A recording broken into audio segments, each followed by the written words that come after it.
Yes, little report back to begin with from the London demonstration yesterday, the 14th national mobilisation.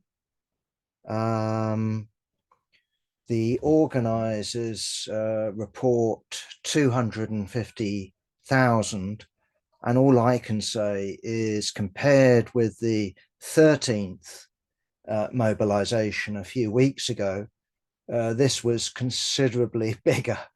So they claimed 200,000 on the previous occasion, which I didn't find credible. I have to say that on this occasion, I had no problem accepting, 250,000 people. It went on for a long, long time, and it was big. That's all I can say. So, yeah, a very good mobilization. Purely subjectively, my guess would be that this is very much a London and the Southeast demonstration. It's true that various banners did come from further afield. But yeah, I know there were a lot of people in the southeast, and this is what it drew on. Should be added, of course, that there were other demonstrations in other parts of Britain. 10,000 reportedly in Edinburgh, but also demonstrations in Bristol, I think, and Manchester, and a number of other locations. This demonstration also marked 76 years of the Nakba. That's the declaration of independence by Israel, the war which followed, and the mass expulsion of Palestinians. And on the demonstration, there were plenty of symbolic keys which are used to remember that particular occasion. Looking at the police, they are saying that they arrested 7 people, which is a tiny number. That includes one person from the Zionist protest, which was staged at Piccadilly Circus. People were gathered on their contingent behind a barrier, and directly over the barrier, the demonstration passed. So the fact that, unlike previous occasions, the police hadn't put people back is worth noting. The counter demonstration was noisy, rude, offensive to me. One person was arrested. And on our side, I did note that one individual was arrested. This is what I've read in the press, for shouting Intifada revolution. I sort of shrugged my shoulders, uprising revolution. We wouldn't have been the only person shouting that, but is that now deemed a public order offence? It's also worth noting Grant Shapps demanding that the police should be all over this demonstration, talk about clamping down on such demonstrations, as well as say no to oil and Palestine action. We shouldn't discount that as a possibility. All we need to do is look at continental Europe to see clampdowns on demonstrations, freedom of speech. It can happen in Britain too. And after all, to express sympathy for Hamas, that's a legal offense. Is shouting Palestine shall be free from the river to the sea a criminal offense? It seems to me that there are sections of the Tory government that certainly want to go in that direction, and certainly the Zionist movement wants to go in that direction. And all I can say is that in terms of public opinion polls, and I haven't read any lately, but the last ones I read show a massive divergence and an increasing gulf between where the mass of people are in Britain on the Palestine question and where the so-called political class, where the media, the capitalist media, is at. The tragedy is, of course, that in terms of the forthcoming general election, there isn't a coherent alternative being offered. There are plenty of alternatives, but nothing that's unified, nothing that's coherent, nothing that's got legs to it. Thought it was just worthwhile bringing to comrades' attention quite a useful service that is being performed by the comrades in the Socialist Workers' Party. They've taken it upon themselves to go out and do an opinion survey of the demonstrations, and as well as giving a ranking about the size of the demonstration, what they actually ask people is how many of the other demonstrations were you on? Now, I'm not claiming that this is a scientific result, but I mean, it's as good as you're going to get, I suspect, and it makes interesting reading.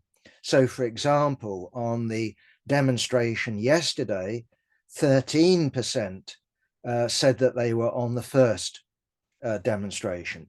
9% said that they were on the second demonstration. 7% said that they were on the fourth one. That was the big one. And in terms of the last demonstration, 5% say that they were on that demonstration. So what that indicates is that there is most certainly a hardcore to these demonstrations, but it also is indicative of the demonstrations constantly adding new people to them. And of course, people aren't just going home to passivity. As I've already said, there are constant local demonstrations. And of course, what we have now in many different academic institutions, universities in the main, is encampments. My understanding is that, for example, in Oxford, there are now 2 encampments. Certainly, there are a number in London. Okay, to move on, do think it's worthwhile noting, I don't know whether you would call it a crisis. Certainly, you can call it a split in the Israeli war cabinet. It should be emphasized for those that don't know that the Israeli war cabinet is small, consists of 3 people. That's Netanyahu, but also Benny Gantz and the defense minister, Gallant. Besides that, there are 3 observers on the war cabinet. So if we look at the 3, one of them is, what do they call it? Israel Resilience. That's Gantz's party. He used to lead the blue and white party that actually beat Likud into second place. Well, those days are long gone. And the war cabinet now consists of, as I said, him plus 2 members of Likud who can hardly be described as friends. You wouldn't even describe them as allies. You would describe them as frenemies. I think that would be the best description of them. If we look at the observers, 2 of them are, excuse me while I have a cough, just getting over a cold. 2 of them are Likud, that's Netanyahu's party, One of them's from the religious party Shas, which I think, if I'm not mistaken, Netanyahu played a leading role in putting together in order that they could be coalition partners. It was two religious parties that if he put them together, they would overcome the, I think it's a 5% hurdle. It could have been put up. Either way, he put it together. He was the major mover on this occasion. Anyway, the split isn't simply between Gantz, who's a minister without portfolio. He's threatening to resign on June the 8th unless his 6 demands are met. And really what this is about is what is going to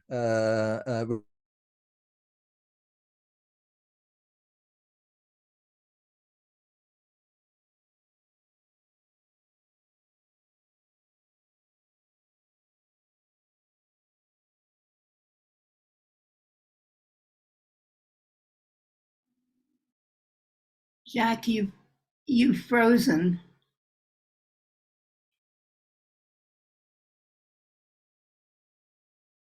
Jack, your computer is frozen.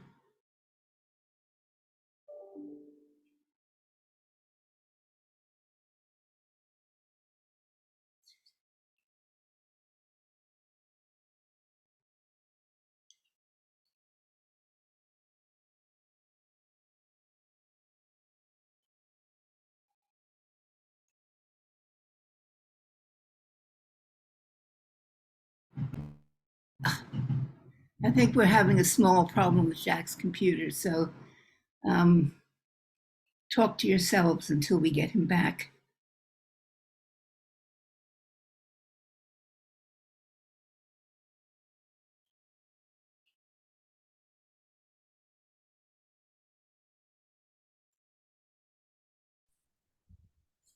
I'm back.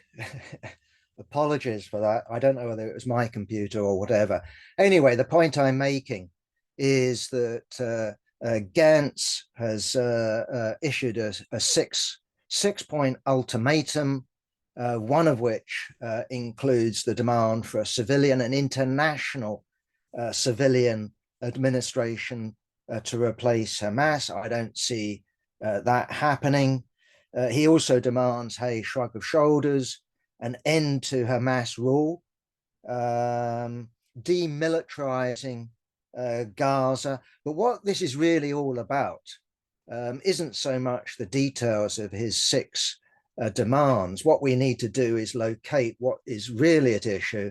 And what is really at issue is, does Israel maintain its occupation of Gaza? Does it put Gaza under military occupation, which is what we have on the West Bank?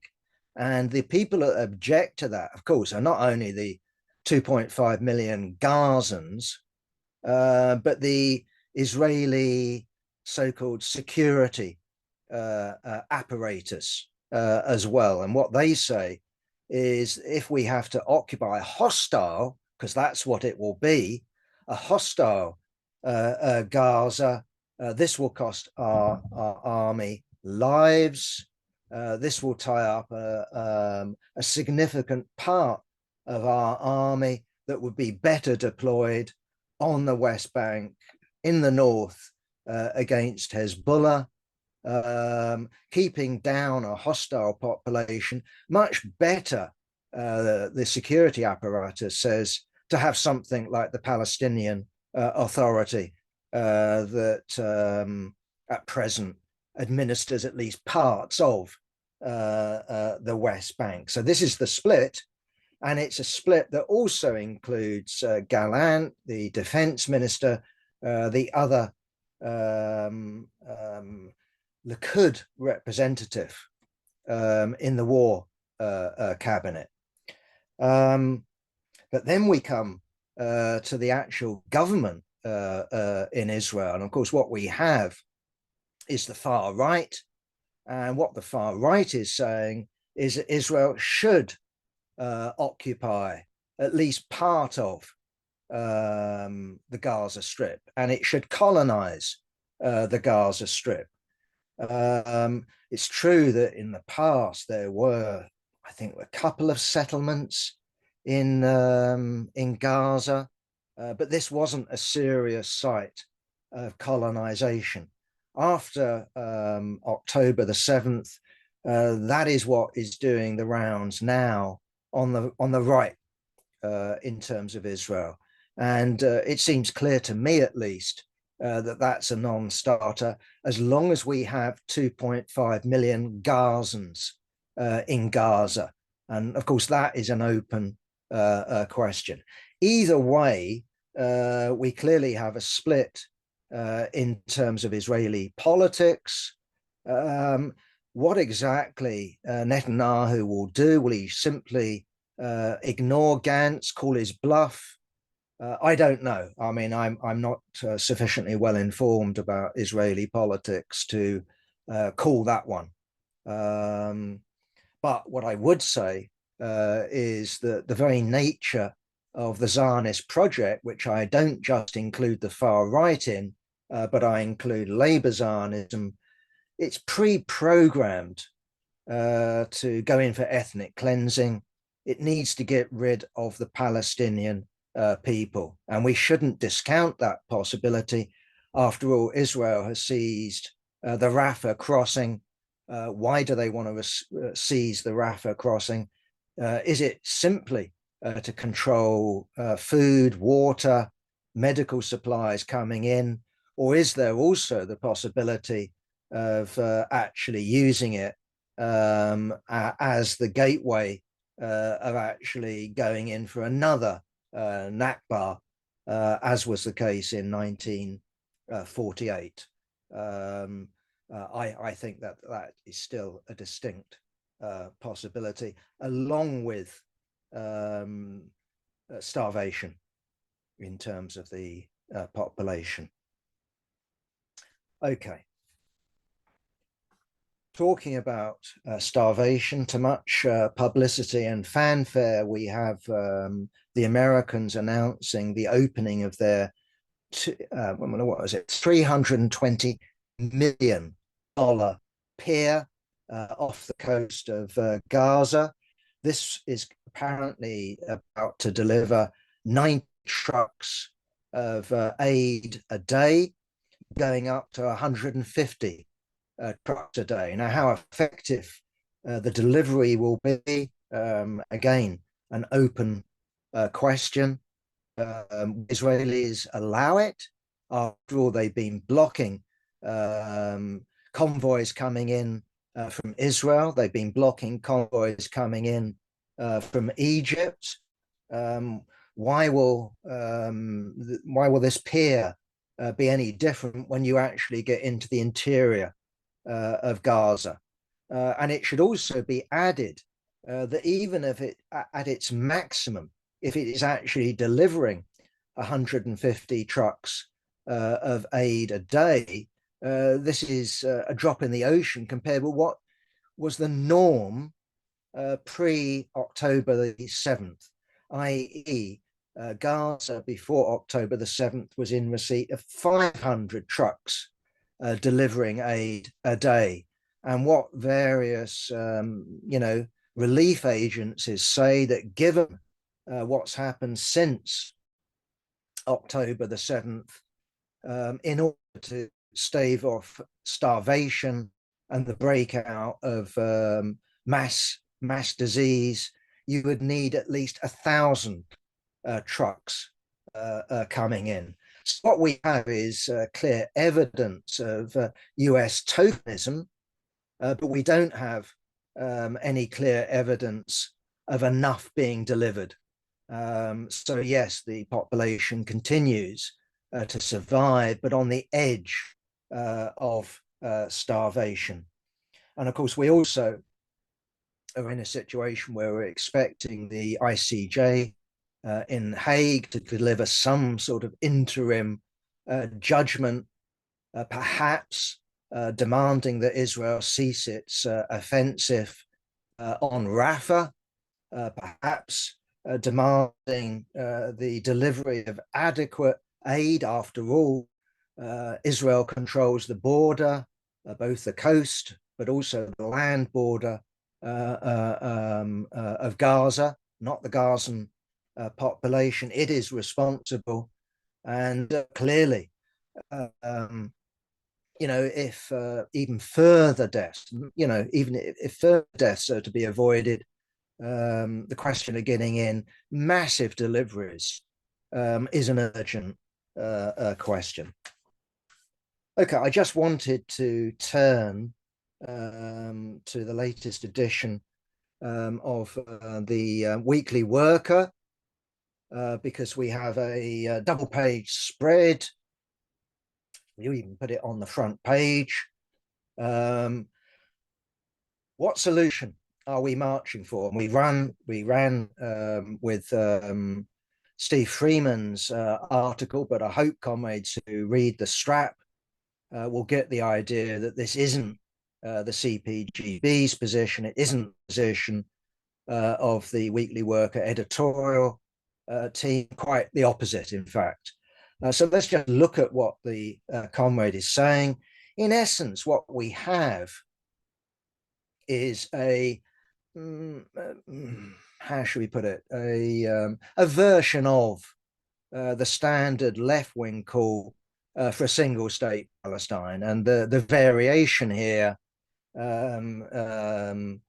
is the question of this one is going to be a federal republic. So that's one up, I suppose, on the standard formulation of a single Palestine, in which the Israeli Jewish population, the Hebrew population, enjoys religious but not national rights. In the Steve Freeman version, I presume within the existing borders of today's Israel, or should I say the 67 borders of Israel, the population of that territory will enjoy, I think, the right of self-determination up to, I presume, including the right to separate.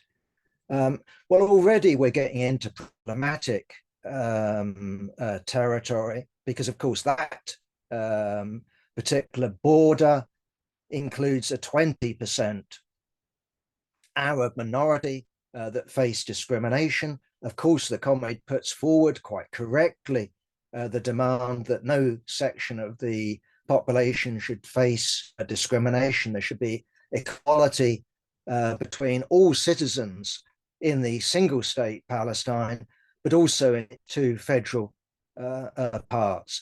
The real problem I have, though, is not trying to work out the details of how a federal arrangement would work under such circumstances. What I find problematic about it is precisely, how do you persuade the Hebrew, the Israeli Jewish population, to go along with such a solution that says that you, the working class Israeli Jewish population, will have the same rights as the Palestinian population in the other part of Palestine and within the Israeli Jewish part of Palestine, i.e. the 20% Arab population.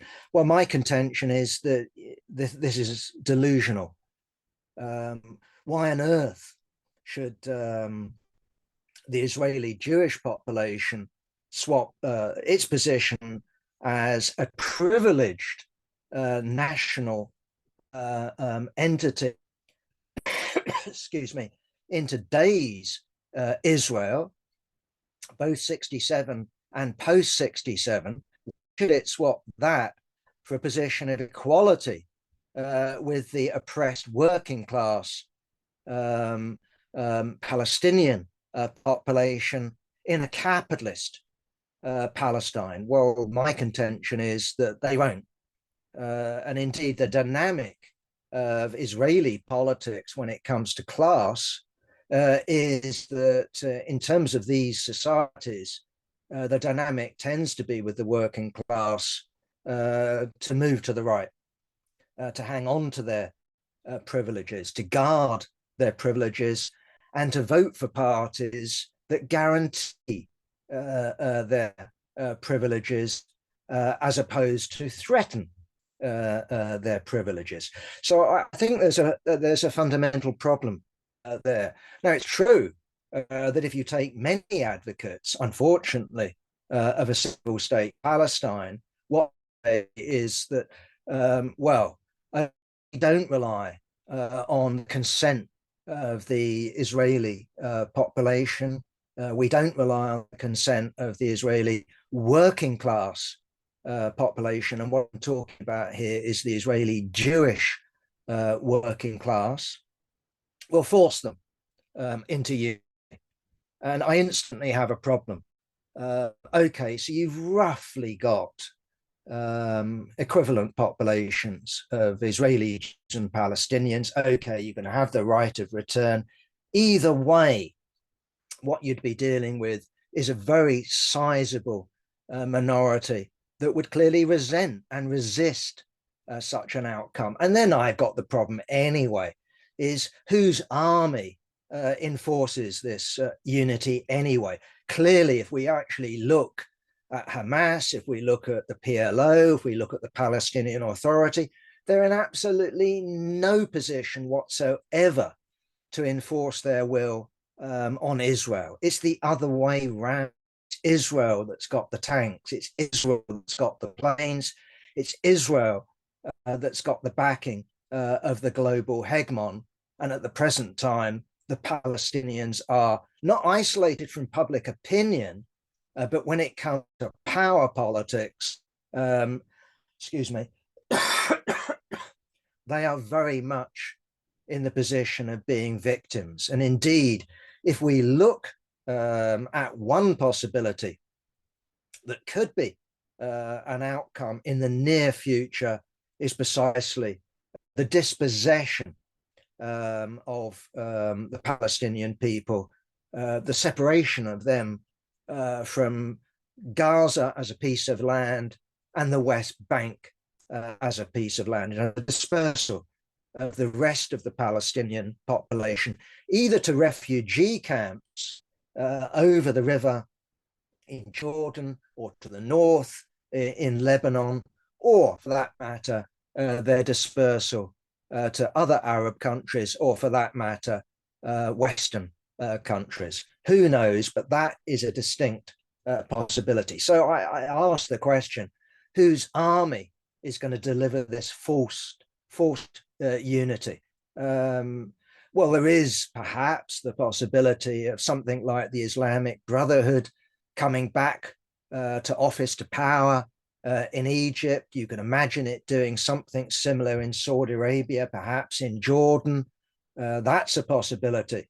But if it brought about such a Palestine, this would be a barbaric solution, not a working class solution. It's also just worthwhile making the point that when we look at Comrade Steve Freeman's version of the minimum program, it's got very little, if anything, to do with orthodox Marxism. So although it pays reference to the working class, everything is framed within capitalism. And if we actually look at the minimum program in terms of orthodox Marxism, what this is about is organizing the working class into a class that can actually challenge capitalist rule.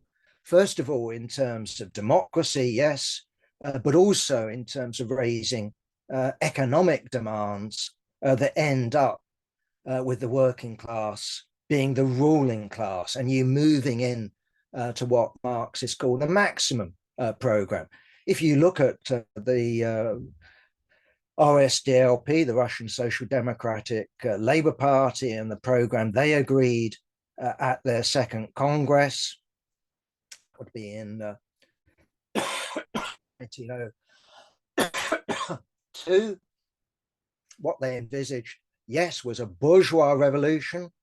Many of them envisaged a bourgeois revolution with the bourgeoisie playing a leading role. But nonetheless, in 1902, they still talked about the working class playing a leading role in an anti-Tsarist revolution. So this wasn't just about reforms that could be achieved under, the technical limits of capitalism. And certainly when it came to the Bolshevik faction that emerged out of the 1902-1903 split in the ranks of the Iskarists, what they developed in 1905, in the summer of 1905, was a program of what Lenin called uninterrupted revolution. Others have called it permanent revolution, that would not only see the working class take a leading role in the revolution, but having taken a leading role, having led the peasantry, not the bourgeoisie, which had shown itself to be completely cowardly. The Russian bourgeoisie were not about to pick up the mantle of the great French Revolution or anything like that. No, it was the working class leading the peasantry that the Bolsheviks envisaged overthrowing Tsarism, that would itself act as the spark for the European Revolution, which would set the stage for the regime of the workers and peasants, the revolutionary dictatorship of the proletariat and peasantry, going uninterruptedly towards the tasks of socialism without the necessity of any other revolution. So in terms of applying that sort of program to the present situation in the Middle East, and specifically to Israel-Palestine, that's why a regional solution makes sense, because a regional solution with the working class leading the struggle for Arab unification, for the overthrow of military dictators, or effectively military dictators, such as Sisi in Egypt, and reactionary monarchies such as in Saudi or in Jordan. Such a revolution would have the possibility of having strength, but it would also have the possibility of offering the Israeli working class a deal that a single Palestinian capitalist state couldn't offer, and that is becoming part of the ruling class. Not a privileged nationality, but part of the ruling class, the working class constituting itself as the leading force in society.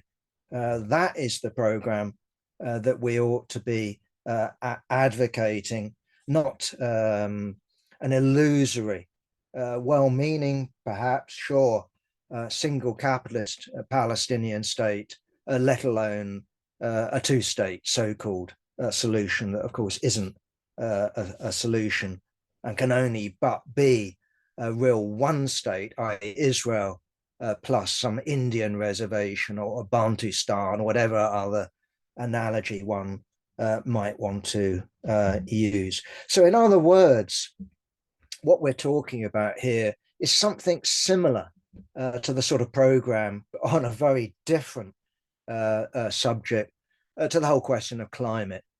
To meet the climate crisis, one clearly has to raise up demands that challenge and actually overcome the logic of capitalism.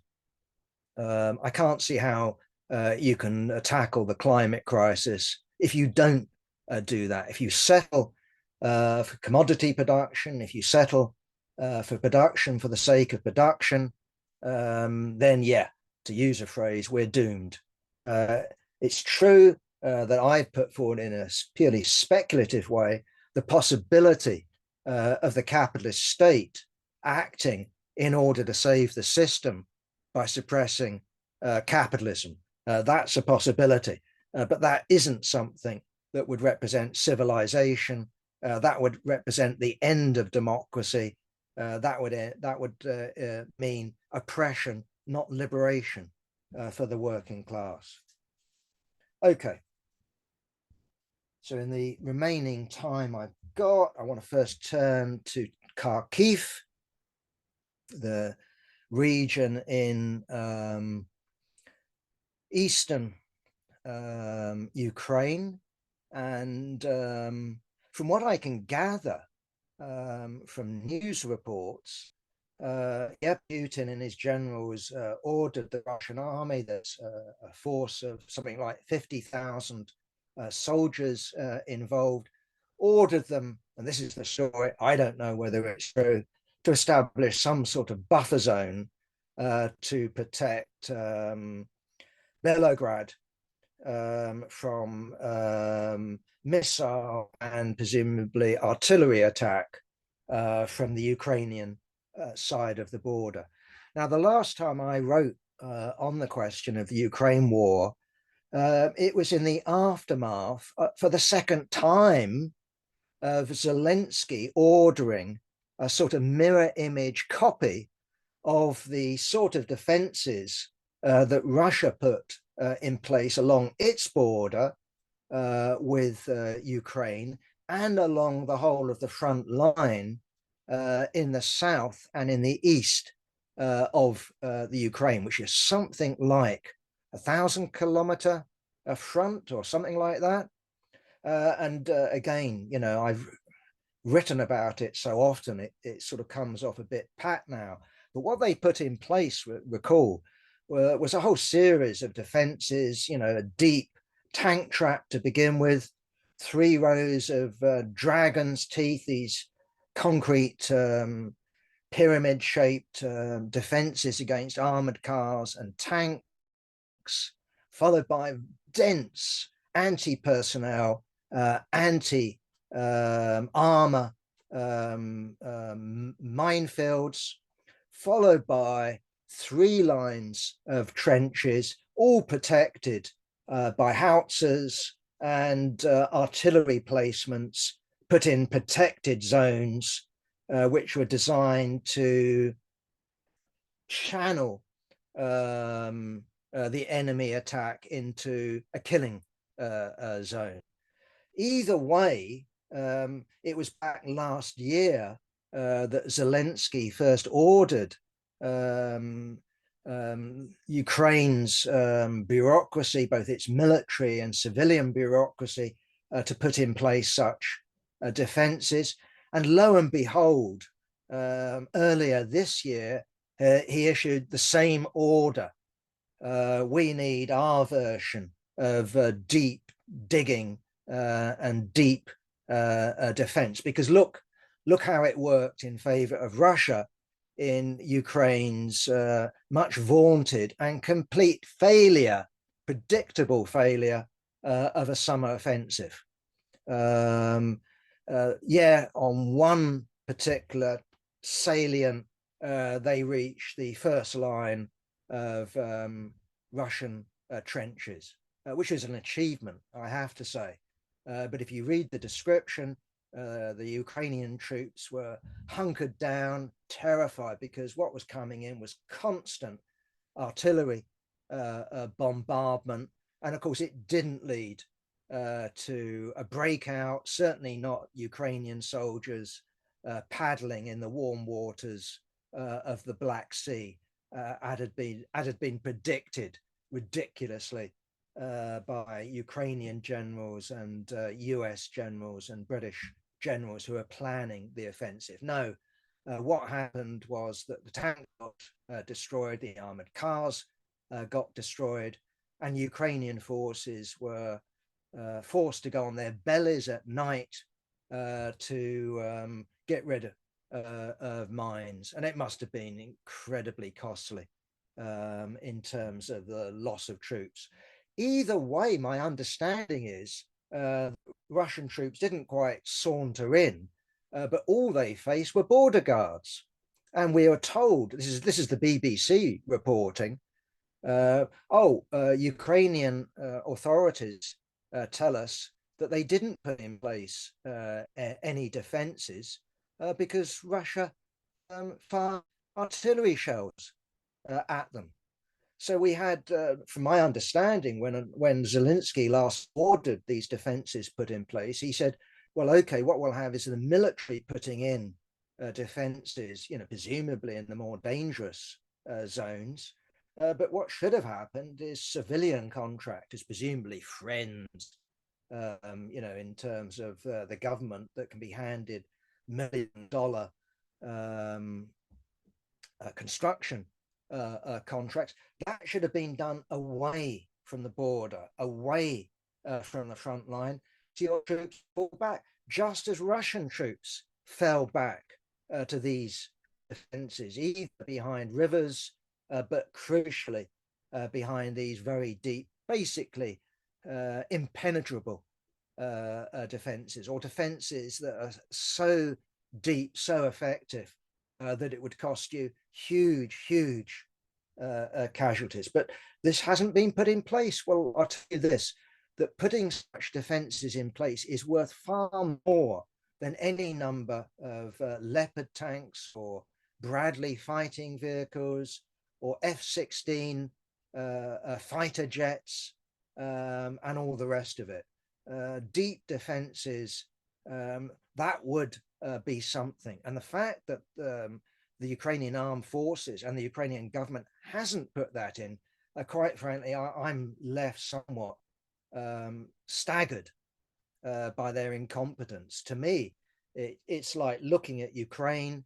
And when someone told me, and I looked it up, the average age of a frontline Ukrainian soldier was 43. What the hell is that all about?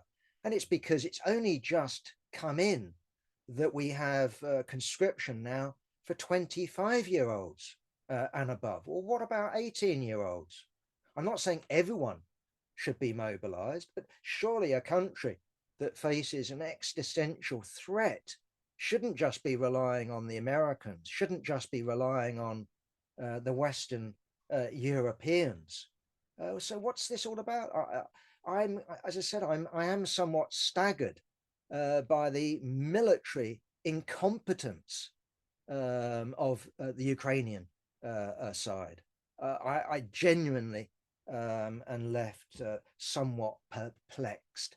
We also have, as a footnote to this story, not only now are 25-year-olds going to be conscripted, the Zelensky government has agreed that prisoners can volunteer to fight. Remember all the fuss about the Wagner and how they were going recruiting murderers and rapists in Russian prison camps. I'm sure that was true. I'm sure they were recruiting rapists and murderers as well as others in the prison system. So how comes it's okay for Ukraine?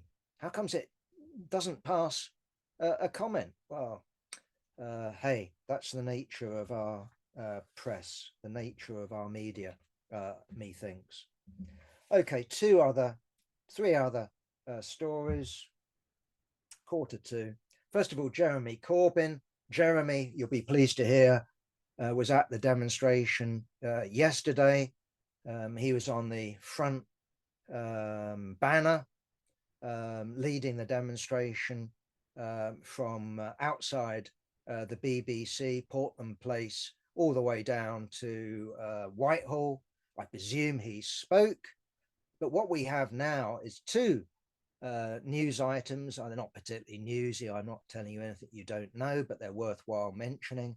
First of all, that there's a selection process going on for the Labour candidate for Islington North. Of course, Jeremy Corbyn, as I speak, as far as I know, is still a Labour Party member, but not a member of the parliamentary Labour Party.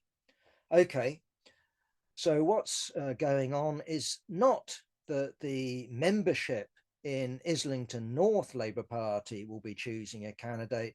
It's the National Executive Committee that will be choosing a candidate. One of the possibilities, I think very much an outsider, is the renegade Paul Mason, former Workers' Power, I think former Permanent Revolution, author of some truly bad books, Post-Capitalism, which is basically a paean of praise to the productive forces. It's going to be the productive forces, computers, AI, that's going to liberate the population, not the class struggle, not organizing the party. And I do note that our old friend in the SWP, Alex Kalinikos, actually praised that book that actually advocated a popular front. I think that was his book on fighting fascism. Um, Either way, um, uh, I think myself, I mean, I could be wrong, comrades might put me right. My own take is that Paul Mason is now, at least in terms of the left, such an object of fun. No one takes him seriously. So putting him up as a left wing alternative to Jeremy Corbyn, does that add up? Well, I don't know. I could be wrong. The NEC might plump for him, but surely much more likely to plump for an ambitious local councillor or some aspiring um, um, potential minister in a Starmer government. Either way, I very much hope that Corbyn stands. Things look like he will stand. I very much hope that he not only stands but wins. I don't know. All I know is he is an incredibly hard-working constituency MP. I know people who live in Islington North, and okay, I do tend to mix socially with people left of centre. But all I can say is that people genuinely like the man and admire the man for the hard work that he puts in, not just, and I'm not dismissing that at all, you know, his work around apartheid, his work around Palestine, you know, his internationalism, but actually when it comes to looking after, you know, the citizens of Islington North. So I very much hope that he wins. The tragedy of Jeremy Corbyn is that the chances are that there will be Jeremy Corbyn in the next parliament, hopefully. But is that all we've got to show for the fact that Jeremy Corbyn was elected Labour leader? It would seem so, because the sort of post-Corbyn Corbyn movement, if we can call that, is just a series of incoherent and, quite frankly, insipid factions. Corbyn hasn't cohered anything at all, certainly hasn't cohered anything that distinguishes itself in terms of having any legs. The other story relating to Corbyn is that perhaps he's going to be expelled from the Labour Party. And again, comrades who know more about Labour Party rules will put me right if I'm wrong, because he's accepted money, £5,000, not exactly much money, is it? £5,000 from Owen Jones's We Deserve Better. And of course, Owen Jones's We Deserve Better is committed to supporting independent candidates as well as green candidates in the next election. Does that apply to big business, for example, who've donated to various Starmerites? You know, donated to the Tories, donated to Labour, donated to Lib Dems, donated here, donated there. I don't know. So does this just apply to Jeremy Corbyn? I don't know.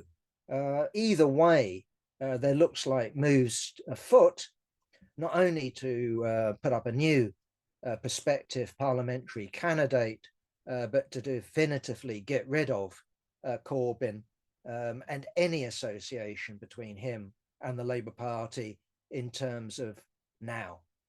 So it simply becomes about the past. Okay, two more points. Rishi Sunak. There is not only blue water between the Conservative Party and the Labour Party, there's an ocean of blue water between the Labour Party and the Conservative Party.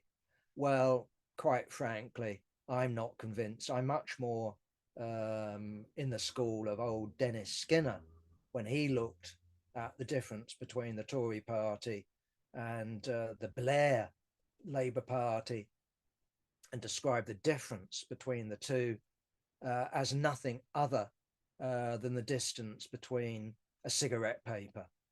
Keir Starmer has been busily going in for triangulation.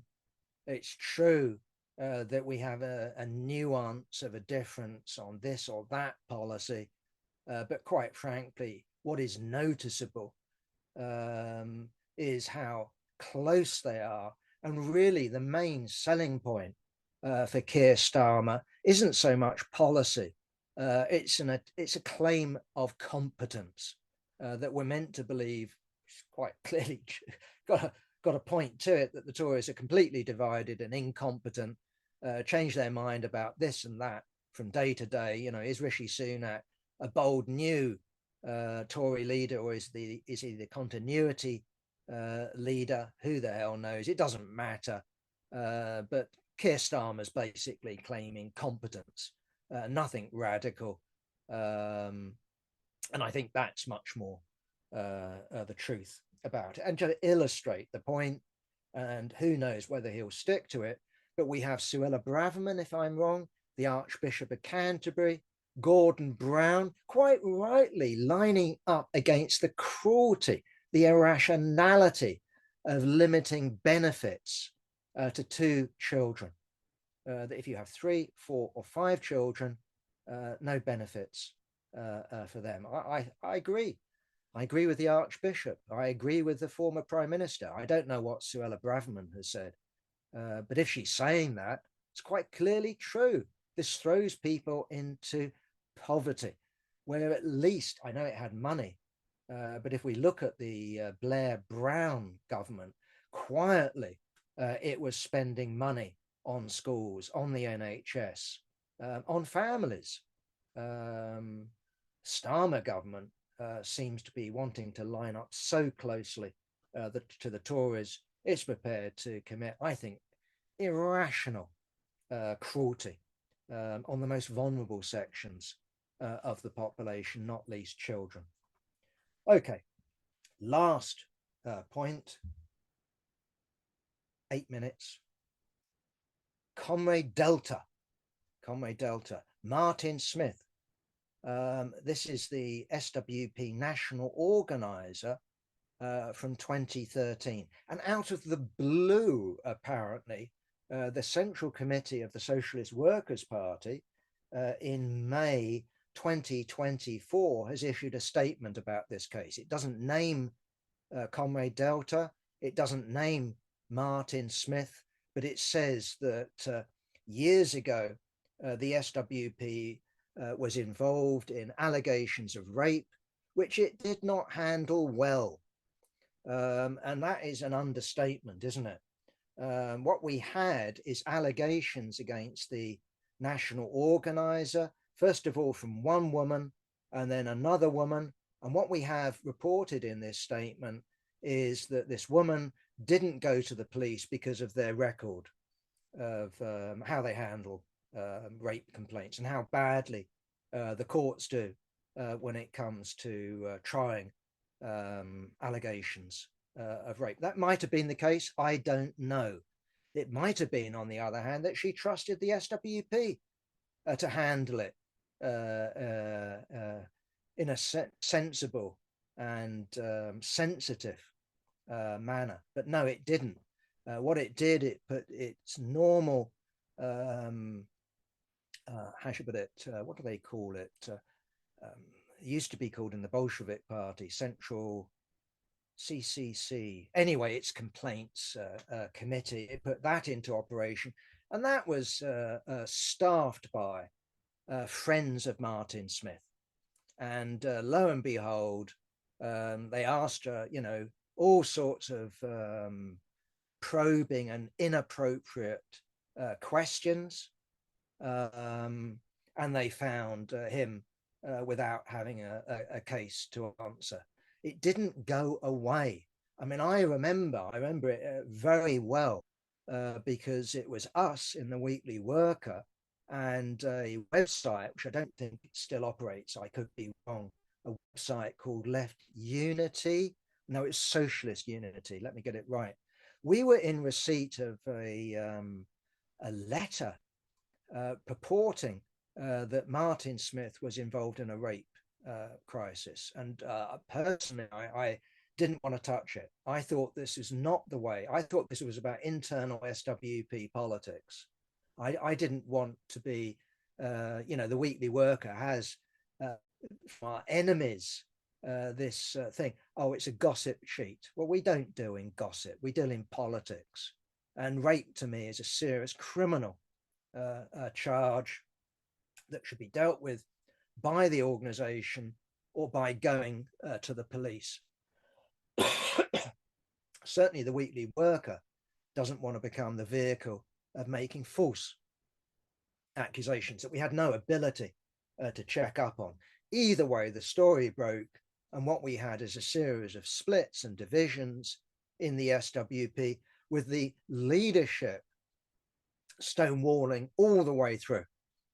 It rejected all criticisms, and it stood by Martin Smith, even though they had to stand him down as a member. And that went to the point of, at their annual conference, you had clapping and foot stamping in solidarity with Martin Smith. That makes it absolutely clear of where at least a big chunk of the so-called cadre of the SWP stood, but also the leadership of Kimber and Kalinikos and what's her name? Who's the joint national secretary? Sadie? Anyway, I can't remember her name. Either way, they stood with Martin Smith. Now, I'm told that this is some sort of house clearing as a prelude for the SWP emulating socialist appeal and its recruitment drive in universities and colleges. I've looked at the SWP's party notes. I can't find any evidence of that. Maybe I haven't looked enough, or maybe it's simply because what we're going through at the moment is a radicalization of students. There's no doubt about that. Students are one of the main components on these magnificent solidarity demonstrations in London and other parts of the country. Clearly, students are playing the leading role when it comes to setting up camps on various college greens. But people are becoming much more political. They're becoming radicalized. And my suspicion is that in terms of people thinking about joining the SWP, they're being advised, look at the Delta case, look at these accusations of rape, and look how badly the SWP handled it. It used to be the case when I looked up the SWP, not because I would put rape, I just put SWP on a Google search, and the first item was SWP rape crisis. That isn't the case now, but you don't have to track that far down to find that reference. I don't know whether the first site you come across is the Weekly Worker. I just haven't got a clue, but it's easy to find, it's easy to investigate, and it doesn't make attractive reading. Now, it has to be said that no section of the left is innocent when it comes to such questions. Each organization, you know,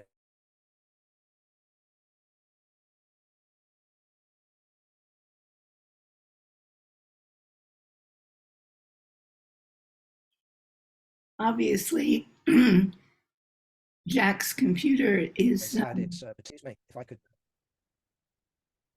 what? I don't think it's my computer. Froze for a minute, Jack. That's all. Well, anyway, I didn't notice it had frozen. I'm going to just continue. I'm not going to repeat myself because I don't know when I froze. Either way, the point I'm making is that different organizations have handled such accusations differently, some better, but few, surely, if any, worse than the SWP. And I was just about to finish with the SWP, in terms of its Central Committee statement, says it's now got a completely new procedure. I'm glad to hear it, but I remain to be convinced that there's been a cultural revolution in the SWP. I hope there has been, but I retain my skepticism.